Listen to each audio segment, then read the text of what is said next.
And I came here, I had to leave Egypt, unfortunately, because they threatened my life. I came to the US, and to my surprise, these bad guys were here too. They were here everywhere, using the same tactics they used at the time of the Second Intifada, making the same protests, the same kufiyas, the same flags, the same burning of the American flags, the same everything. Is this administration recognizing the dangers of the Muslim Brotherhood this time around? Is there hope that they really could designate them a terrorist organization the same way that they are designated in so many Arab countries around the world?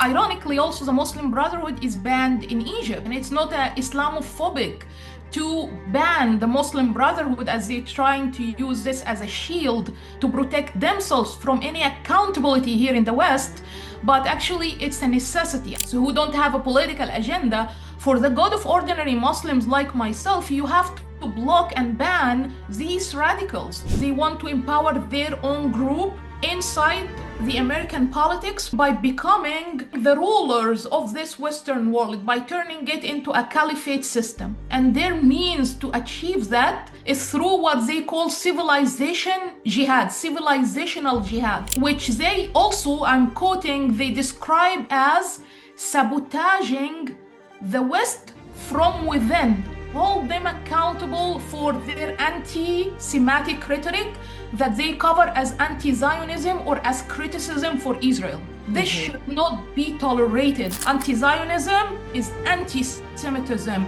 and anti-Semitism is a platform for anti-Americanism and anti-Westernism, and this has to stop.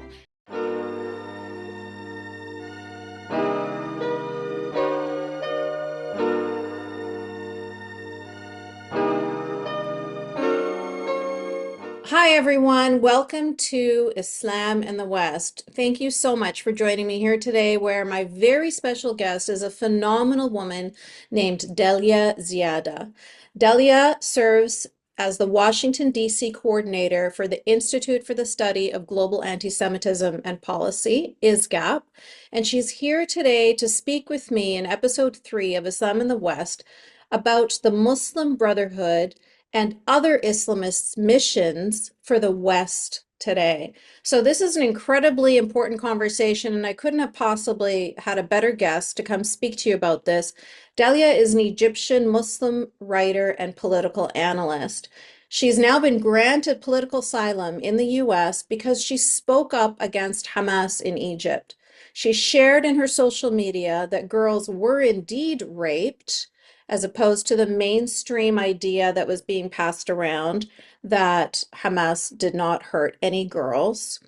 She talked about seeing the video of Shani Luke on the back of the truck, which I'm sure all of you remember vividly, and how those men were jubilant over her mangled body. That's an image that is forever just burned into so many of our minds. And when Dalia spoke about this, there was so much backlash from the media and the government in Egypt. There were warrants out for her arrest. They said that she was an enemy of the state. She has been dealing with death threats to this day from Egyptians, and she is doing all of this for you. I mean, there's no way for me to overestimate Delia's bravery. She's lost family, she's lost friends, she's lost community, she's lost her home. She can't ever go back to Egypt.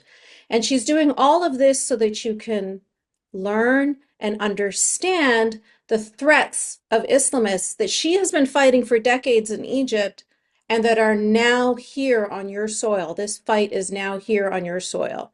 Dalia, thank you so much for joining me here today. It's an absolute honor. Thank you so much. Thank you so much, Yasmine. The honor is absolutely mine. You're more than a sister to me. You've been with me since day one, witnessing, seeing it all actually from the very beginning. So I'm very excited to be with you here today. Very excited to be with this amazing audience I'm seeing in front of me. And thank you so much for all your beautiful comments so far. I hope I can really be useful to you today. Oh, Delia, I have no doubt. I have no doubt. You have so much to share. We don't even have nearly as much time, but we're going to try as much as we can to get as much information as we can from you. I want to start off with talking about your life's work against Islamists like the Muslim Brotherhood. So you have an illustrious background. I want you to talk to us about the work that you've done, the books that you've written, and the work that you're currently doing in DC. Yeah, so let's start from the beginning, actually. So, the Perfect. Egyptian society in general, and you know this very well, Yasmine, yourself, it's a conservative society, although it appears to people looking from outside as a secular society compared to other Arab countries that are more conservative in terms of religious rules, especially being applied on women and so. But in Egypt, although it may look from outside like a secular society, but unfortunately there is a lot of extremism, especially among the grassroots communities and in the poorer and more rural areas, which ironically represent more than 70% of Egypt. So that's the challenge actually with this special composition of the Egyptian society and the Egyptian mindset. It was easy for groups like the Muslim Brotherhood to infiltrate into this society and adopt political ideas, or let's say Islamize some political ideologies, like the socialist ideology is the most famous of them, the Nasserist ideology from the Nasser era, so they can have political power. And this is exactly what they did over 50 years, over the second half of the 20th century, by adopting what we know today as a Palestinian cause, or Palestine as they call it. And since then, this has become the center of their recruitment and also winning legitimacy among the Egyptians. So, like everyone else in Egypt, I grew up just seeing the Muslim Brotherhood around me, but looking at them more like, they were everywhere. Like I'm from Shobra, so they were coming at the time of the elections, distributing stuff on people. They have health centers, for example, at places where the government cannot offer health services. So they usually looked like, just charity groups doing things for people or providing services for people where the government cannot provide these basic services. So this was the case until actually I grew up and I learned how evil this game they are playing is, and that it's not about charity, it's not about good deed at all. It's about radicalizing, literally. I mean, this word is very heavy, but it was really radicalizing the Egyptian society from within to Hmm. an extent that made them win and made them take over power after the Arab Spring. My first encounter with the Muslim Brotherhood actually was when I was in my first year at university in Cairo, Ain Shams University. And this was the time of the second Intifada. And there were protests everywhere, everywhere in the country against Israel. And Hmm. actually, my first encounter with the Muslim Brotherhood was in these protests because I was like everyone else. It's the trendy thing on campus, to go and join the protests. It feels good. So it felt good at that time. So I joined and at that time I saw them doing things that did not match what I've been raised to believe. One thing that was very, very shocking to me was that they took the liberty of burning the Egyptian flag in support of Gaza and the Palestinian cause, which Oh. was very shocking to me. And this made me ask questions who they are, and not only ask questions about them, ask questions about my religion too, about Islam itself. What is Islam and why I need to be a religious person and so. And by the way, I had also my own moments of wanting to just dismiss religion altogether, but I couldn't. Like somehow I don't know, maybe it's different natures of people. I have many, many friends who have abandoned Islam. I do respect them very much. It's their personal choice, but for me it was, I don't know, it was difficult. So I had to find some kind of reconciliation. I needed to, yes, I will keep holding on to this religion. By the way, I'm a Sufi Muslim, which is a more kind of a more liberal side of Islam than the mainstream Islam that people know about. So I wanted to reconcile this with the need also not to live in an illusion, not to not to have the courage to say that there are some problems in this religion and it needs reform, it needs to be reformed. So I decided to dedicate myself very much on this issue, on Islam, on the Middle East, on the conflicts happening around us, on the Israeli-Palestinian conflict, which is the most complicated one in our region, and so on. And really, within 2 years or so, I became a different person, someone who can see things for who they are. And since then, I started to reject the ideology of the Muslim Brotherhood, the Salafists, all these extremists all together. I did not get to the point of fighting against them until later on, until I graduated and I started to work on interfaith dialogue and with, at that time, first with Christian people, Coptic Christians in Egypt, and then with the Jewish people in Israel next door to Egypt, our neighbors.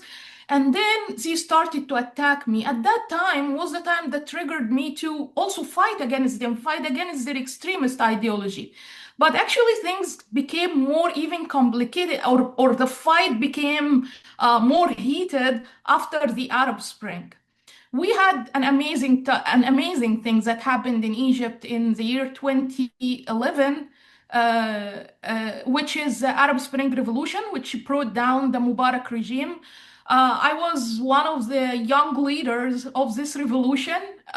Something I'm always proud of, although unfortunately the consequences of the revolution did not come as we hoped for. Egypt is still not a liberal democratic state as we want it, but this was the time, this was the greatest shock because the Muslim Brotherhood were not with us when we were planning for this Hmm. revolution. They were not with us when we went to the square, Tahrir Square, on the first few days.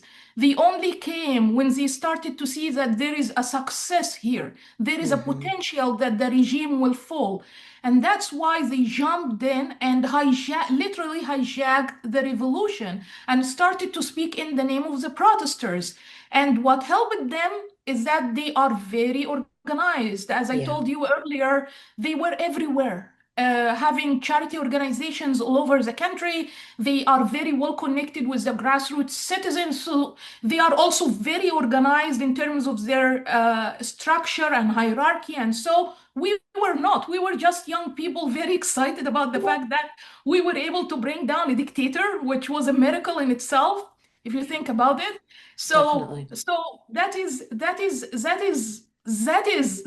was the first shock actually when one day I remember this day very well, very well. Like the election results, the first election, the first presidential elections after this glorious revolution, they took it over. And I remember Yeah. that day I cried. I cried like a child. Like, what is going on? No, we Yeah. didn't make a revolution for these people to take over. So this was the beginning of the fight. I started to campaign against them, to educate the people about their evil ideology, first in Egypt and then in the Arab world. And I started to advocate that they are the main pillar between us and the democracy we want to realize. Then, within less than a year after, actually, I joined another movement that made another revolution and brought down the Muslim Brotherhood from power. But of course, as we know, like the military took over after that, but this is like another story for another day. But this was what happened, and of course, but also my advocacy and my work went global actually after that. Again, it's the Muslim Brotherhood. I led a campaign to document their atrocities, violent atrocities inside Egypt. I came here even actually to the United States at that time and to the UK, to the main capitals of the world, decision-making capitals in the world, to speak about the Muslim Brotherhood and how dangerous their ideology and their politics is. Because at that time, unfortunately, these Western capitals were embracing the Muslim Brotherhood as freedom fighters or liberal opposition who were done injustice by the Egyptians or something like, or the Egyptian military or something like that. So this was the track until, and I would say it was successful until October 7 happened.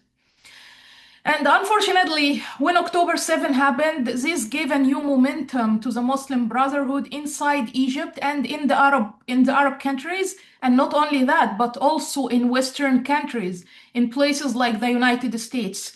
And I came here, I had to leave Egypt, unfortunately, because they threatened my life. Yes, this very same group, the Muslim Brotherhood, took advantage of the fact that I spoke publicly against Hamas, and the people were very angry at me, including the Egyptian state and the Egyptian authorities. And actually, the Muslim Brotherhood took advantage of this momentum to want to kill me, and the government did not protect me. Eventually, I had to leave, and I came to the U.S.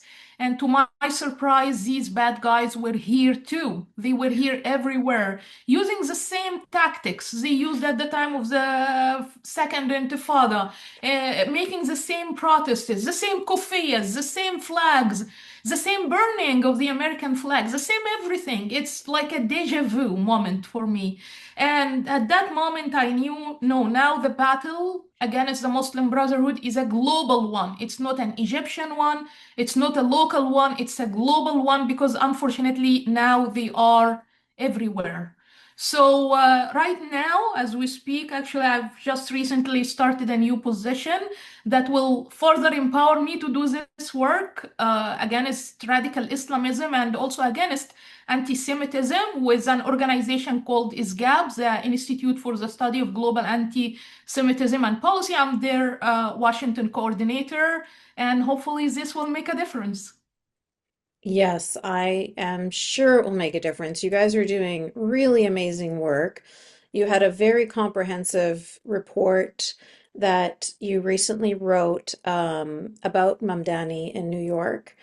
And that report was submitted to the White House. And I think that your work highlighting the dangers of the Muslim Brotherhood is actually really making a difference in this administration. And right before we started recording, you were telling me about some of those, highlighting some of those really positive things that are going on right now. So can you tell us about, is this administration recognizing the dangers of the Muslim Brotherhood this time around? Is there hope that they really could designate them a terrorist organization the same way that they are designated in so many Arab countries around the world?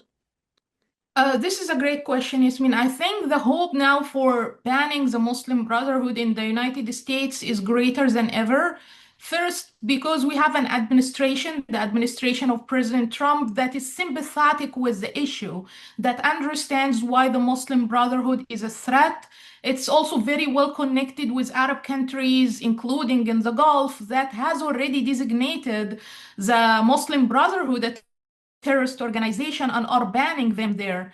Ironically, also the Muslim Brotherhood is banned in Egypt, which is the Yeah. country where they started their movement, which tells everyone that it's not really about Islam, it's not really about religion, it's not Islamophobic to ban the Muslim Brotherhood as they're trying to use this as a shield to protect themselves from any accountability here in the West, but actually it's a necessity. I would even argue the opposite for the good of moderate Muslims like myself, or let's say not moderate, I don't like this word, ordinary Muslims who don't have a political agenda. For the good of ordinary Muslims like myself, you have to block and ban these radicals to stop them from speaking in our name here in the United States or in other Western countries.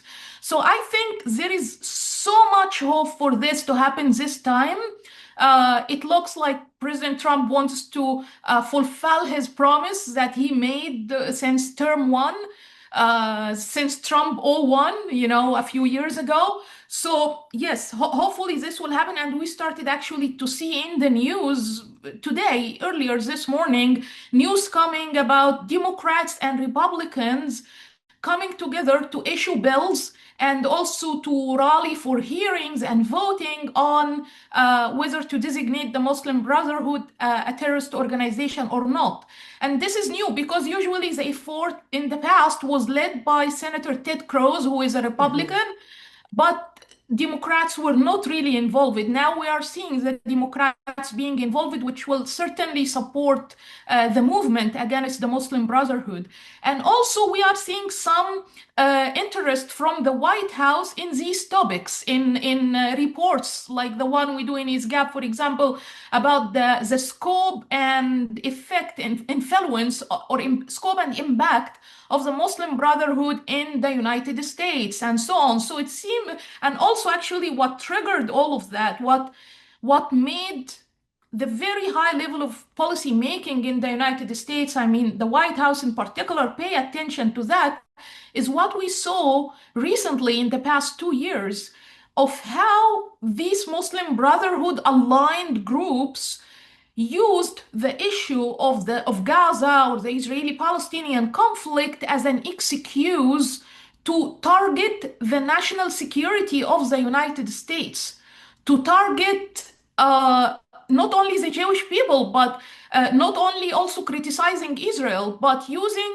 uh, what seems to be politically correct words like anti-Zionist or criticism of Israel, blah, blah, blah, as a cover for anti-Semitism, for spreading their radicalist agenda, for radicalizing young Muslims here in the United States as well, on campuses. I met many of them on campuses and everywhere. So this is the problem.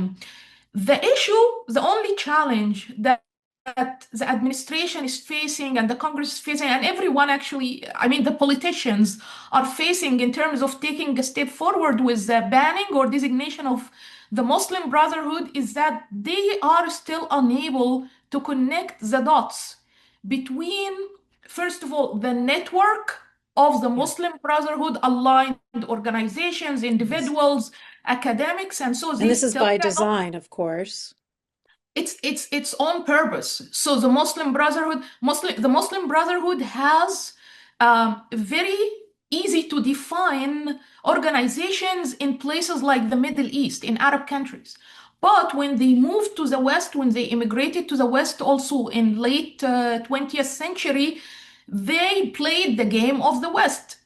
They used the democracy of the West, the open society of the West, the rules of the West, and played within them by putting themselves into or scattering themselves into civil society organizations, charity organizations, academic organizations, academic individuals, even, and so on. But all of them are working within one ecosystem that serves the goals and purposes of the Muslim Brotherhood group in Western countries. So So what yeah, is the so goal? What is the goal? What is the purpose? Yeah, but actually, I missed the point here. So the challenge is that the administration or those who should make the decision cannot identify Yeah. exactly the links between these scattered actors or aligned actors with the Muslim Brotherhood ideology and goals. And also, there are legal, unfortunately, very democratic rules, very democratic laws that prevent.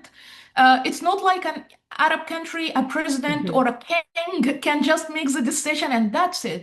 Here, there are checks and balances, legal steps that needs to be taken, and this is what the Allows them Muslim the Brotherhood is loopholes because using. they know what they're doing, right? They understand that this is the environment and this was the plan from the beginning to, like you said, play the game, right? They know these secular laws exist, they know these checks and balances exist, and so they have figured out how they are going to slither around them. Exactly, exactly. And this is what they have been doing. And Yasmin, you asking me about the goal, what they want to achieve. And I would quote their own documents, their own strategy plans that they put on paper, and they were discovered by the US government and the FBI, and there were a big trial around it called the Holy Land Foundation trial in 2008. Their goal is very specific, very clear. They want to achieve tamkeen, or what was translated by the US government as settlement, but I think the most perfect translation for tamkeen is empowerment. And they want to empower who exactly? They want to empower their own group inside the American politics by establishing, by becoming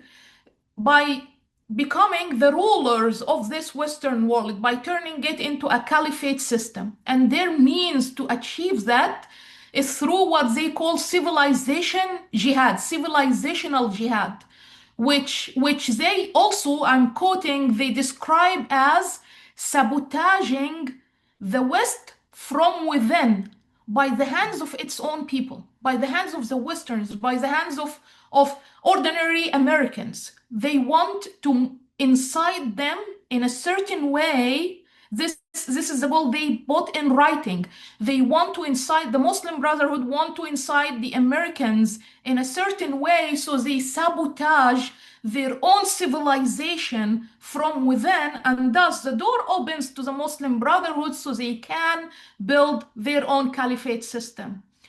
These documents, these plans, these strategies were written 40 years ago, more than 40 years ago, 1982, in a document called The Project. It was like an overarching agenda for the goal of the group in the West in general. And then another document that built on the project that's called the Explanatory Memorandum that focuses specifically on North America and speaks specifically, like it has very specific steps about what needs to be done, whom we should target, the tactics they should use, and so on. And you will be surprised, unfortunately, 40 years or more since that time, that they have already achieved most of that what they promised to achieve. And in the past 2 years in particular, they got even like a boost shot that made them go faster by what we saw happening around the Gaza issues, Gaza wars, Israeli-Palestinian conflict, and so. And why is that? Because actually, if you go back to other documents that were made by one of their well-known ideologues and spiritual leaders, not spiritual, he's terrible, Yusuf al-Qaradawi. Yeah. From Qatar, from Doha. He's Egyptian, but based in Qatar. Yasmine, there is something about Egyptian, like, you feel like Egypt is the cradle of like civilization. Yasser Arafat, same thing. I know. Like we exported a lot of problems to the region. We're undoing all that, Dalia. We're undoing all Yes, that today as much as we right? can. We're the Yeah. women this time. Yes, absolutely, absolutely. So this is exactly what they did. They kept on following this trajectory that they set to themselves, very dedicated. They followed it until they got this momentum of the Gaza war. What happened after October 7 and the Gaza war is that actually it gave them the tool that Yusuf al-Qaradawi has been breaching for so long. Yusuf al-Qaradawi's work is mostly directed to the Muslim Brotherhood abroad, worldwide. Because actually his era also is the era when the Muslim Brotherhood had to leave Arab countries and immigrate to European and Europe, the United States. Most of them are in the UK, also in Canada. So it's the time when their group, their movement immigrated to the West, and they had to adapt to that. So one of the teachings of Yusuf al-Qaradawi, and I'm paraphrasing what he said, there is nothing that unites all Muslims, like Muslim minorities in Western countries. There is not one thing. Because as you know, Muslim minorities come from different backgrounds. Not all of them are Arabs. So he said the only thing that can unify them is causes. And chief among these causes is Palestine. So he emphasized the use of Palestine, quote unquote, as the cause around which to unify Muslim minorities in Western countries, and to ally other groups in these Western countries that can sympathize with this cause. As we can see today, the radical left is one of these groups, for example, the progressives. That the Muslim Brotherhood here in the United States and in other Western countries, in Canada, it's a disaster. They were able to align and use them to destroy these countries. So we are seeing the plans, the strategy of the Muslim Brotherhood, unfortunately, unfolding as we speak, and no one is putting the brakes on it. No one is stopping it in its tracks. And this is actually what we are trying to do. So Mhm. hopefully, I hope by educational sessions like the one we're having now, we will be able to stop them before it's too late, or until policymakers can finally make the decisions to just ban them and end this danger. Mhm. Yeah, you made so many good points, Delia, and there's so many things I want to touch on, but I'm cognizant of the time, so I really want to bring this to solutions, what we can do now. So you made a really good point about how they hide under religious freedom, you know? So if you have someone like Ilhan Omar or Mamdani and you can't criticize them for Mamdani's saying globalize the Intifada, and he's very clearly supporting terrorism.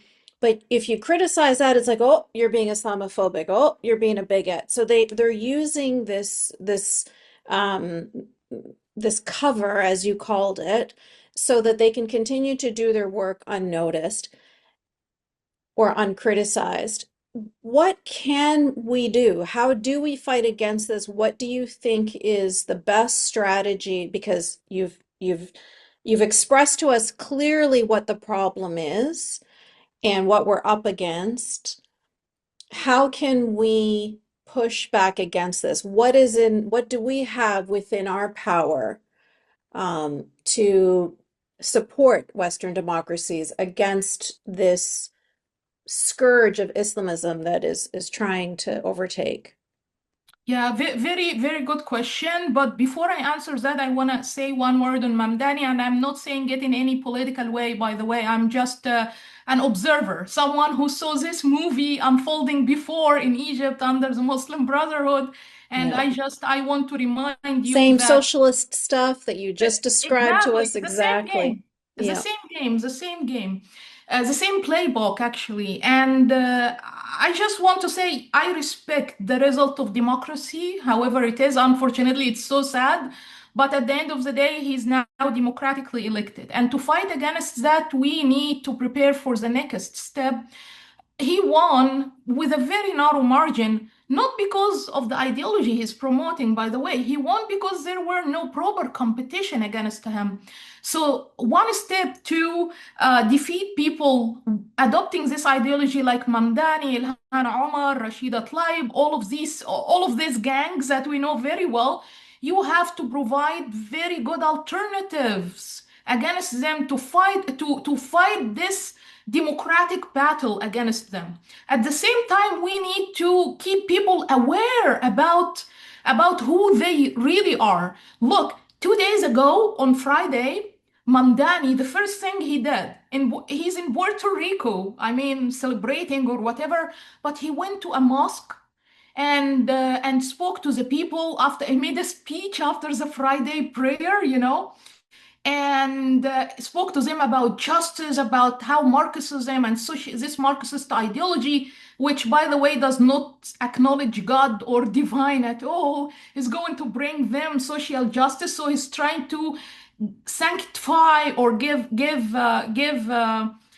like a divine cover for his ideology that is really also very damaging. But I mean, and also he goes around wearing, I saw him wearing a sweatshirt with Arabic poetry all over it. He puts on the kufiya and adopts the Palestinian cause. But wait a minute, Mamdani is not even an Arab. Mamdani is not a Middle Easterner. If he wants to stick to some culture, he should actually stick to his Indian, Ugandan, or African culture. Why is he attaching himself to the Arab culture exactly? So when I look deeper into this, actually he is taking or learning from the playbook of Arab socialist dictators. He's just taking the playbook step by step. On one side, advocate for social justice. Oh, I am here with this outdated Marxist economic ideology coming to promise you social justice. And on the other side, but listen, I know you're religious people and you love God so much, and I'm gonna actually play with you this game. I will go to the mosque and pray with you inside the mosque and then stand up and make a speech after the Friday prayer. Yasmine, you are also, we share the same background in Egypt. I mean, how many times you remember our just dictator, al-dictator Yeah. al-adil, we're Hmm. playing exactly the same game, going to the mosque on Friday, promising, giving people empty promises about the socialist economy they want to build, and then eventually they practice corruption, they steal people's money and lives, they destroy businesses. Mamdani is copying this word by word, is copying this playbook word by word. And unfortunately, people are falling for it. People are Hmm. falling for it, which is Hmm. okay. I mean, I always believe that democracy fixes itself. And I have a very strong hope that yes, he may win a vote. He may have won a vote already, but his ideology will not win the United States. The United States is immune against radicalization. And I Hmm. say this with so much confidence. This is a more liberal leaning society. And actually, even inside his own party, the Democratic Party, we are now seeing the classic liberal Democrats feeling irritated by what happened, by the fact that the Social Democrats are Yeah. now hijacking their party. And Mamdani is not even, he identifies as a social democrat, but I tell you from my experience, he's a socialist Islamist. He's a terrible combination of socialism and Islamism, Hmm. the worst in both, the worst in Hmm. Islamism and the worst in socialism. And he's once again playing the playbook of the Arab just dictator, just exactly the same Hmm. copy. Hmm. We've seen this So combination of socialist Islamists so many times yeah, before. yeah, Yeah, yeah. But to your absolutely. point about the what we need to do very quickly. So Hmm. number one is, of course, the ultimate goal is to have the designation, and I hope we can create a momentum around it right now. 1 year ago, nobody was speaking about the Muslim Brotherhood anymore. People forgot about it for a while. But now we have a new moment that we need to create a momentum around it once again. There are people lobbying with the government and so, but also on the public level, we guys, you Yeah. people on this call, people who are listening to us on other platforms, we need to do that. We need to create a momentum around why the Muslim Brotherhood needs to be designated. And I would invite the Muslims, even fellow Muslims, to do this even more. If you really care about your religion, these people are abusing your religion Mhm. for promoting their evil agenda, their evil political agenda. That's all. So you have to rescue your religion from their hands. So this is one thing. The other thing is to hold them accountable for things they are saying, like including the civil society organizations, politicians, and so on, that belong or ideologically aligned with the Muslim Brotherhood, to hold them accountable for their anti-Semitic rhetoric that they cover as anti-Zionism or as criticism for Israel. This Mhm. should not be tolerated, because the moment the Jewish community here in the United States or in the West in general is dismantled, the whole West will fall apart. And this is not an exaggeration. The Jewish people, the Jewish communities in the West is the main core pillar that is still holding the West together. until today, that's still holding the West intact until today, because they focus on the collective, they are successful people, they build the communities they are in. So it's important not to let these radicals get to or harm or dismantle the Jewish communities or scare them under the guise of criticizing Israel or anti-Zionism, as they call it. Anti-Zionism is anti-Semitism, and anti-Semitism is a platform for anti-Americanism and anti-Westernism, and this has to stop. You have to stop them whenever they use this terminology. So this is Mhm. another thing. The third thing we can do, actually, we can start advocate, if the idea of banning the group itself is too big right now, we can start advocating of banning certain factions of the group. And I think so far we have seen, Hamas is already designated as a foreign terrorist organization. Hasm, another branch of the Muslim Brotherhood in Egypt, is designated. So we can just look for other factions who are operating in the West, other groups hiding under other names and just expose them and ask for their designation. And piece by Mhm. piece, we will dismantle this or undermine this giant network of the Muslim Brotherhood in Western countries. Yeah.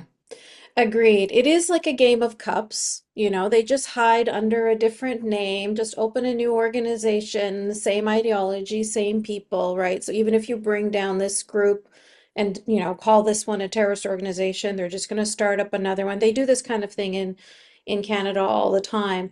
And it does feel sometimes like you're dealing with a hydra. Every time you cut off one head, two other heads, three other heads grow, and it feels like this is really exhausting. Are we ever going to get anywhere? But having any kind of pushback makes it difficult for them. All of this is useful, as opposed to when you mentioned there that we forgot about the Muslim Brotherhood for a few years. That's their favorite. When we forget about them, then they can continue to grow and fester and nobody's paying attention. But if Yeah. we are speaking up and we're making it difficult for them, then they are not going to be growing as rapidly when we're paying attention. So even though it might feel fruitless or it might feel like, one step forward, two steps back, I really feel that these kinds of efforts are really worth it. So thank you so much, Delia, for bringing some hope for us at the end of this. I'm going to bring it to the Q&A now. There's so many questions, and I still had more to talk to you about, but I have to share you with my community here, with my audience that came to speak to you and ask you these questions. The first one that I want to ask you is related to this topic of anti-Semitism that you were just speaking about right now. So we know that not only socialists, but also Islamists are interested in dismantling Western civilization, right? This is their platform. This is what they want to do. And you talked about, and obviously both groups are very anti-Semitic.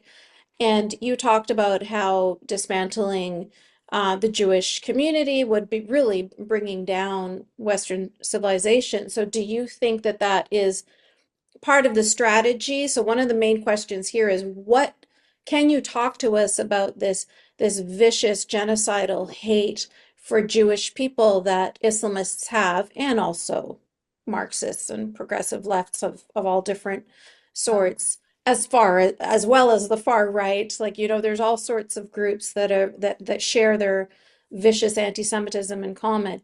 But specifically about Islamists, can you talk to us about why is that such an important part of their, it's not just about Israel, as you mentioned. No, Obviously they use the Palestinian cause as you said, to rally the Ummah under one cause. But why yeah. is it so easy for them to get Muslims to hate Jews so much? Why is that such a Perfect difficult? Why question. does that exist? It exists, unfortunately. If you remember, we spoke earlier about some problems that exist in Islam as a religion. So we have to remember that in the very, very early days of Islam, Islam started in a desert environment where there were tribes, and these tribes were killing each other. I mean, this was the norm. This was the thing that's happening every day. They fight over resources, fight over political power, which at that time was represented by religion.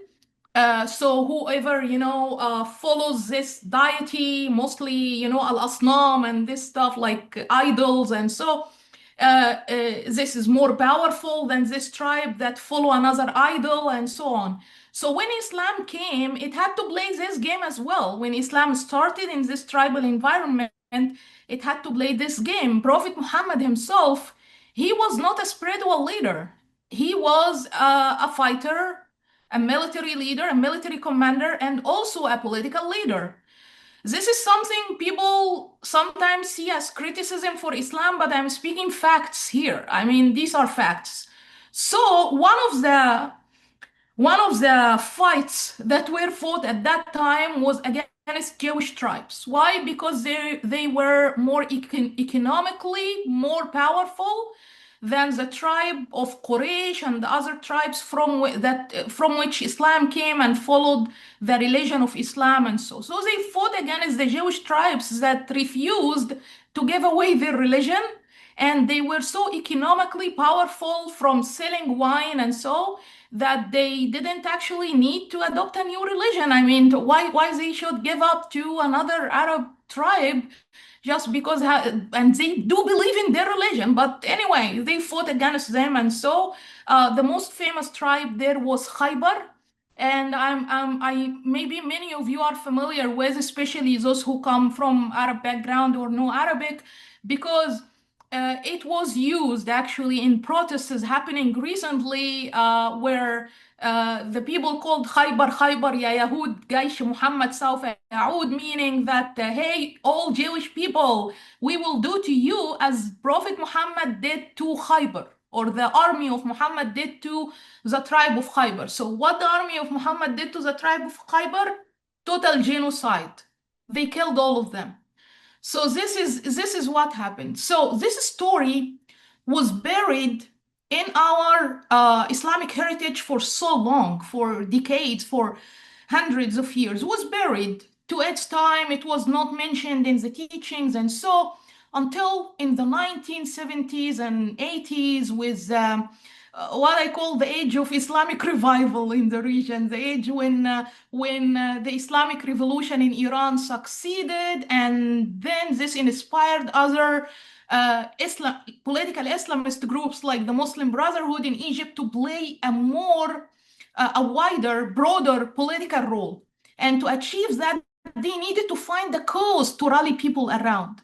And what was the easiest cause at that time? We're speaking, by the way, about a communist era that preceded that period. And this communist era, led by Gamal Abdel Nasser, they also wanted to find a common enemy to promote their pan-Arabism ideology. And the easiest enemy they could refer to at that time was Israel. It's the only country in this huge Arab canvas that does not speak Arabic. It's tiny, so they thought, like, it's newborn and small. So they thought we will go just there and crush them in, literally, I mean, the Syrian commander, the commander of the Syrian army in 1967, he said, we will go there and crush Israel in 6 hours. 6 days later, Israel took all of their territories, like from Egypt, Syria, and Lebanon, and other places. So this is the story. So but under Nasser was demonizing Israel. See how the rhetoric changed. So Nasser was saying Israel, why we hate Israel, why we should as Arabs hate Israel, because it is the representative, it is the agent of Western imperialism. There it is. In our Arab communist world. Okay, so this is Nasser.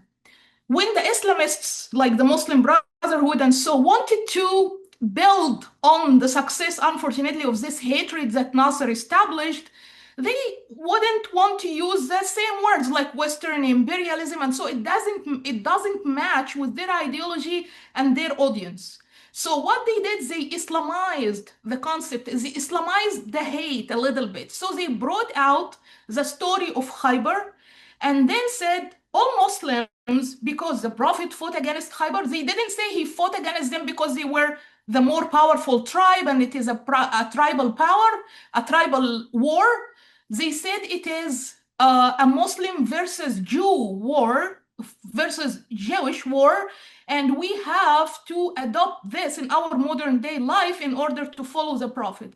And they started to look for hadiths like, the Jewish people will be hiding behind the trees, and the trees will tell the Muslims, come and kill the Jews who's hiding behind this, which later we saw these things appeared in Hamas manifesto. Hamas, who justified their terrorism against Israel and the Jewish people by religious context, by religious texts. So this is the story. It's mainly about Islamizing a political ideology in order to gain political power. So because we are too shy to make reform to Islam, we are too shy to come out and say the true story about Khaybar to the people and say that it has nothing to do with our modern day. We have to tell people that this happened in a very Bedouin community that has nothing to do with our modern societies today, that Jews and Muslims are very similar in many ways and doesn't make any sense to be in war. There is literally, think about it, Yasmine, literally, there is no reason for Muslims and Jews to be enemies other than the Palestinian cause, for God's sake. Other than that, this is the only thing that is making Muslims and Jews enemies today.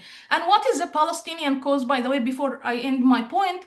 People, of course, when you say the Palestinian cause here in the West, which makes me laugh, they think it is about building a Palestinian state, giving the Palestinian people the right to decide for their future or so. But no, if you go there, if you go in Gaza today and ask people what is the Palestinian cause, they will tell you, they will not say building our own state.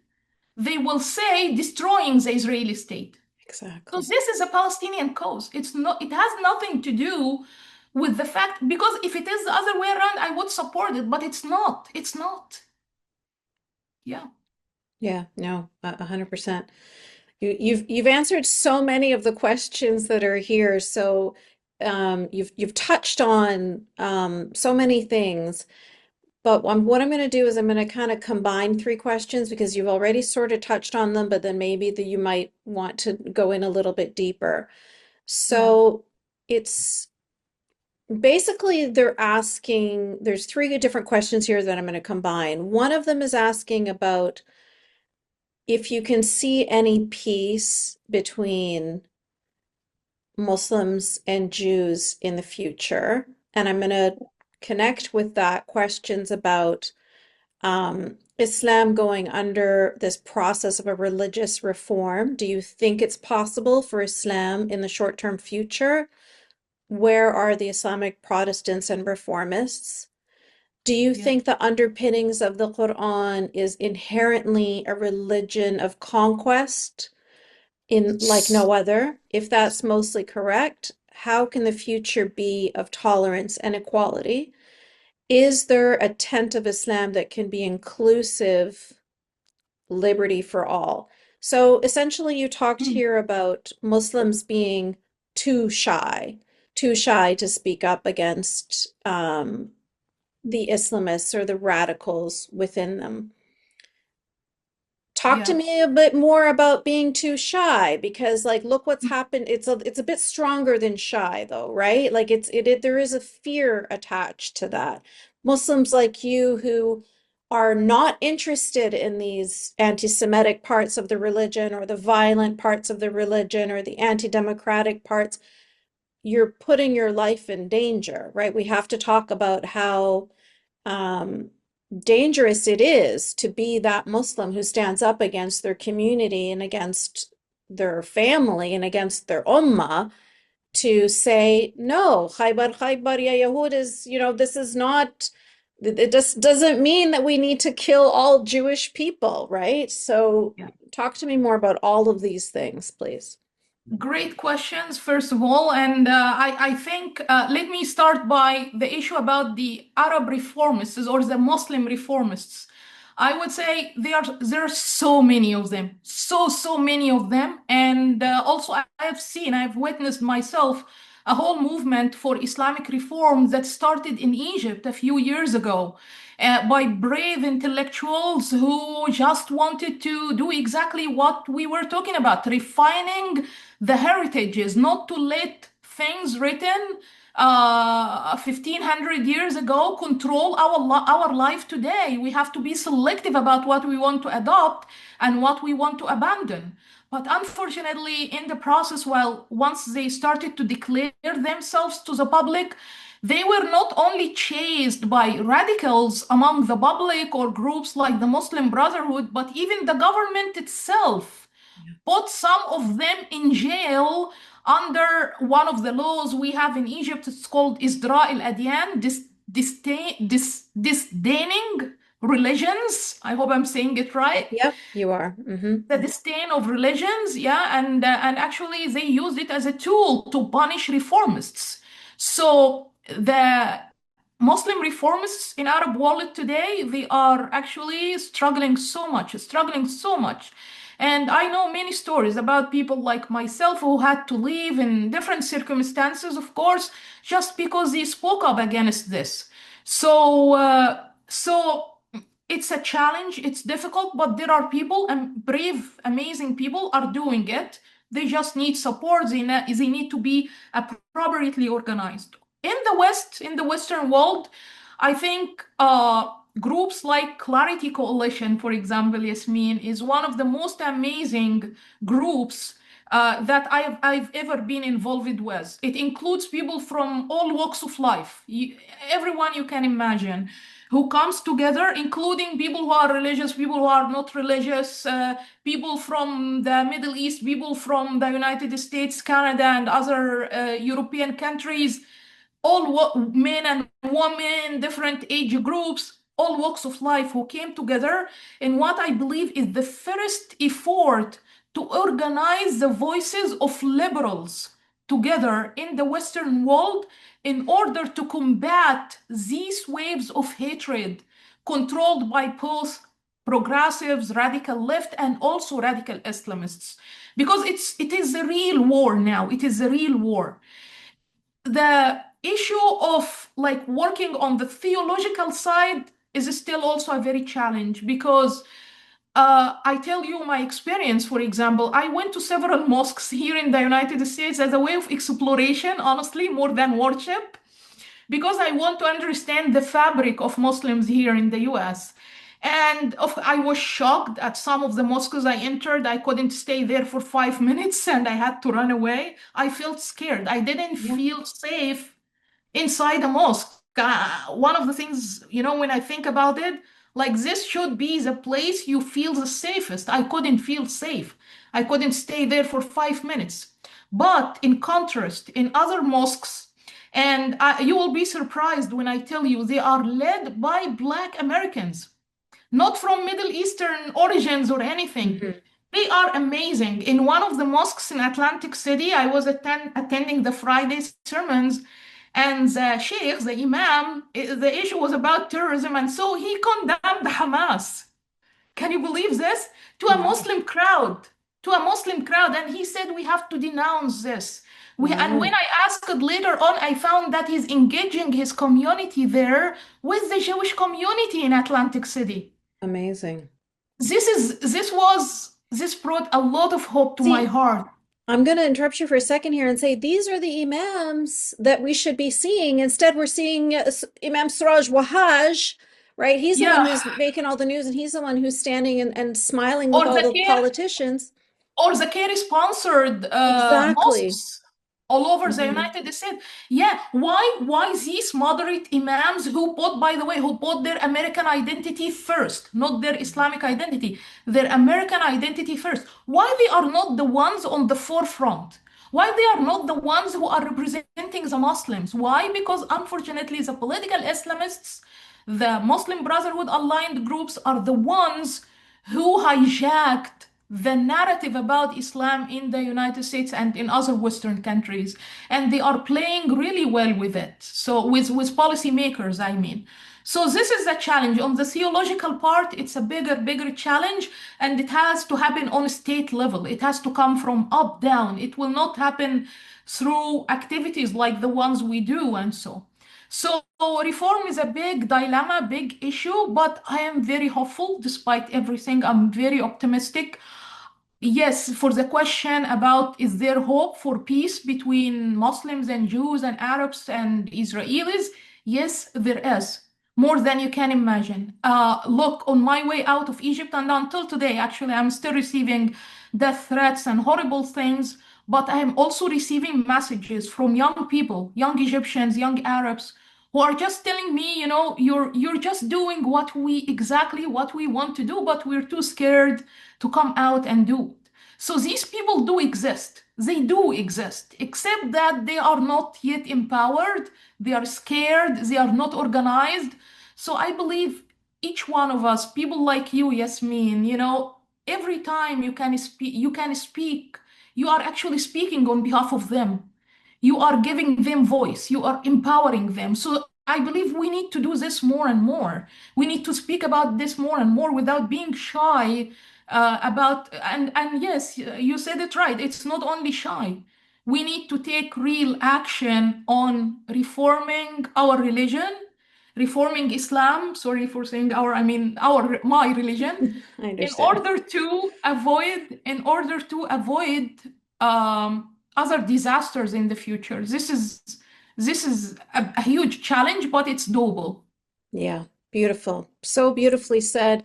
If we weren't hopeless optimists, we wouldn't be doing this work. I Yeah. love everything you said, and I just wanted to kind of reiterate 2 points that you made. Number one, being brave, speaking clearly, speaking the truth. This is very important. And then number two, also uplifting those brave voices, because I think this is the West's responsibility at this point. Like, it's their responsibility to stop uplifting the voices of the radicals, the voices of the Islamists. Like they keep on doing that. They keep on looking at them and thinking, oh, those are the authentic Muslims, right? So rather than uplifting this imam in Atlanta that you're referring to, who is nameless, I don't know who he is, but I could name you a whole bunch of imams that are very popular in the US that are saying a lot of vicious anti-Semitic pro-Hamas things, right? Or in Canada and all throughout Europe as well. So it's our responsibility to uplift the voices that concur with us when we talk about liberalism and democracy and freedom, as opposed to uplifting the voices of those that we think are authentic, that are going to be saying things like globalize the Intifada, and having this support of so many useful idiots in the West who think, oh, well, that's Islam. Oh, well, I'm going to support them because I don't want to be Islamophobic, right? So it's a two-parter. It's those of us that are from the community, we need to be more brave.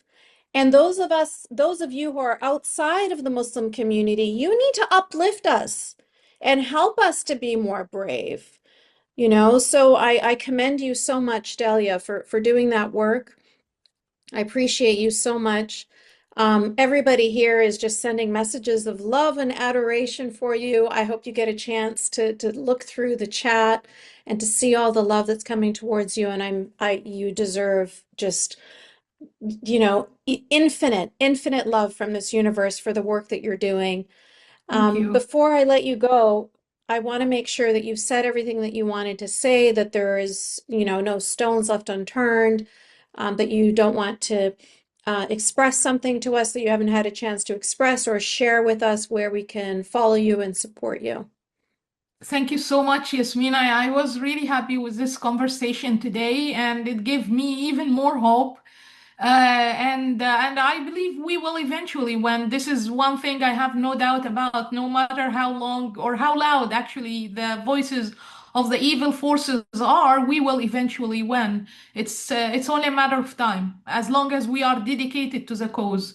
So I hope also that we will continue this conversation. It's very easy to find me online. Actually, it's my name, Dalia Ziada, one word, everywhere on all social media platforms. So anywhere you will go, just put this name and you will find me. Again, thank you so much, Yasmine, for everything. It's always amazing to speak with you. Always my honor, Delia. Always my honor. So everybody, please go on any social media platform, find Delia there, retweet her stuff, share her stuff, be brave. You know, Delia is risking her life to spread this message to you. Please help her to spread this message. Do everything that you can to get her voice elevated and as loud as possible. We want to drown out the voices of the radicals. Dalia, thank you again so much. I really appreciate you and love you and adore you, and I can't wait to hug you when I come see you Thank in DC. you. Thank you. Thank you. I look forward to it. Thank you, Yasmine. Thank you, Habibti. Take care, everyone. Bye-bye. So, bye bye. Bye. Thank you for listening, for watching, or for joining me in the Yasmin Mohammed podcast. If today's conversation moved you, I ask you, please don't let it end here.